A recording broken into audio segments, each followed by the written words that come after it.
Ngayon, no, dumako muna tayo dito. No? Babalikan ho natin yung witness ni Marcoleta, mga bossing. Oh, Pa, isa pang red ang dami palang red flag, no? Tayo ho, habang pinapanood natin siya, mga kababayan, doon sa hearing ng Senado, may mangilan-ngilan tayong napansin. Bibay mo, 46 na maleta daw, ipinanik. Tapos pagkatapos, ibinaba naman daw. Hindi naman pala doon yun i-deliver. Yung bigat po nun at yung dami ho yun, abalang-abala sa kanila.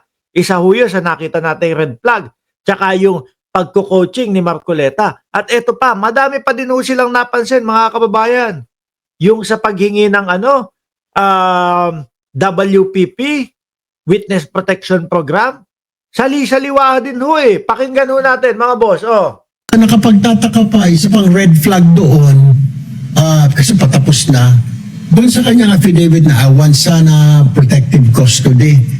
Ano daw, I want, yun, yung nakasulat, di ba? Sana po ay mabigyan nyo ko ng protective custody, etc., etc. Ibig sabihin, sana po maprotektahan nyo po ako dahil nagsisiwalat ako nung mga ganitong mensahe.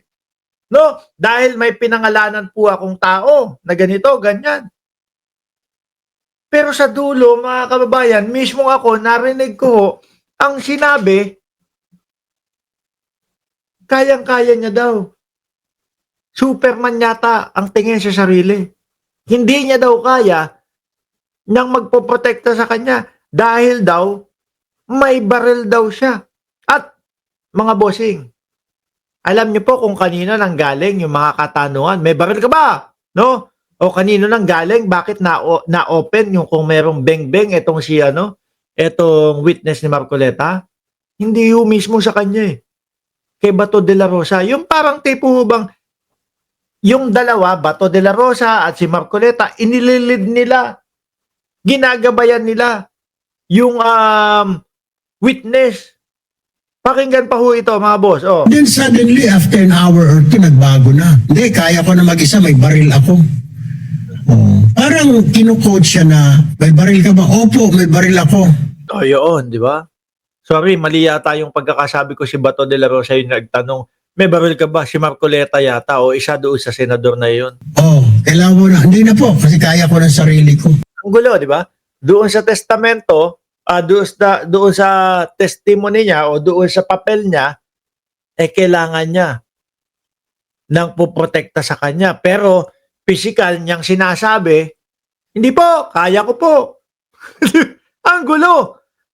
So doon pa lang mga kababayan, nagtatanong na tayo sa isipan natin, totoo ba na itong nilagdaan, sinulat nitong si Gutesa ay siya mismo ang sumulat or binigay lang sa kanya? Ibang tao ang sumulat. Kasi ganun ho yun, mga kababayan.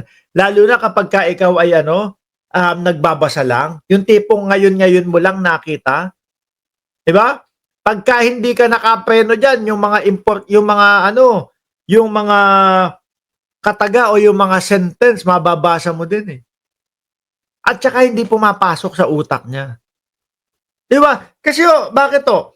Kapag ka ikaw nagsusulat ng mga ganon, Chi, no, at Queen, pag ikaw nagsusulat ng mga ganon, alam mo yan, detalye by detalye. At hindi mo na maisusulat na, sana po mabigyan nyo ako ng proteksyon. Kung hindi mo naman gusto yun, hanggang sa makarating ka doon sa Senado, yun ang nakatanim sa utak mo. Ayaw ko ng proteksyon, ayaw ko ng proteksyon. Hindi. Sinulat niya, gusto ng proteksyon, tapos pagdating sa Senado, ayaw ng proteksyon dahil may baril daw. At sino ang nagtanong noon? Something is wrong. Kami parang it doesn't add up. Doon sa kanyang kawawa, security ng family ko, I need witness protection.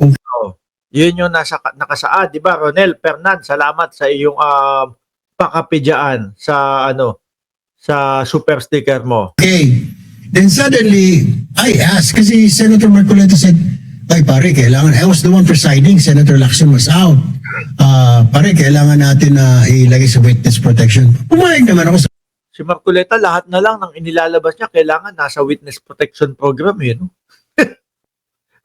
Siya yung laging nagkukulit eh. O to, mga Diskaya, WPP, Witness Protection Program. O eto, si Gotesa, kahit napabalu-baluktot yung mga pinagsasabi at walang katorya-torya, yung mga sinasabi, Witness Protection Program.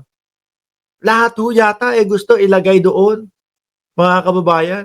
Hindi naman ho magsasayang ang gobyerno natin na magbigay ng mga security at magbigay ng kung ano-ano dyan kung wala namang katotohanan yung mga sinasabi. Sabi ko, okay, that's good. Sabi ko, oo nga, no.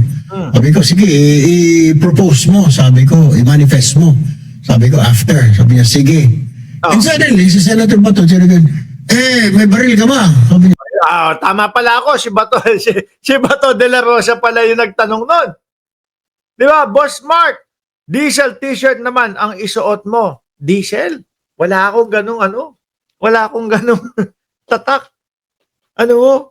Puro ganyan lang isa. Kaya talaga miski yung mga pantulog ko, sa gabi, yung mga pinaglumaan ko na ganito, yun na lang yung pinagtutulog ko. Yun po yung mga, yung mga may butas na dito, kung saan may butas. Tuloy. may baril pa ako. Lalagay ka namin sa witness. Hindi, ayoko. Dahil sa kanyang affidavit, gusto niya ng witness protection for... Magulo. Mga kababayan. Diyan po pumapasok yung nasasabi ng mga Pilipino na, naku po, malamang itong binabasa niya, hindi siya ang nagsulat nito.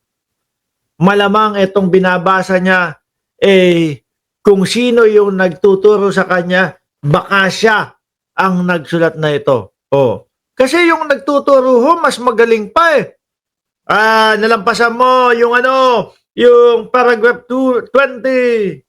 Tapos yung nagtuturo, sasabihin pa huwag kang magmadali, nagmamadali ka ganyan Daan-daan ka lang.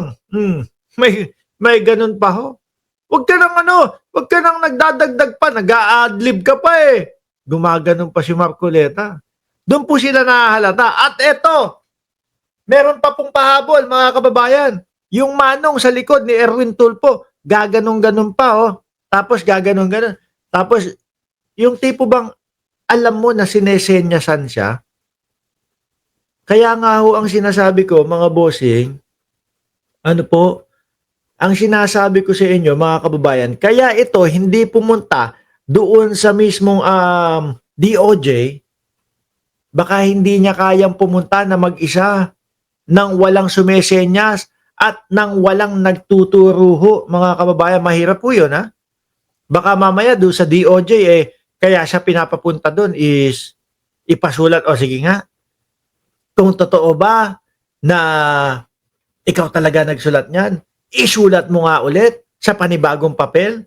Okay lang kahit may mga konti na nalimutan at hindi ganun kaparehas na parehas. Pero wag naman sobrang dami ang nakalimutan mo. Kung kunyari, mga kababayan, kung 4 na page yan, sabihin mo ng 3.5 na page na kumpleto mo tapos ang missing is kalahating page. Yung isa, okay lang yun.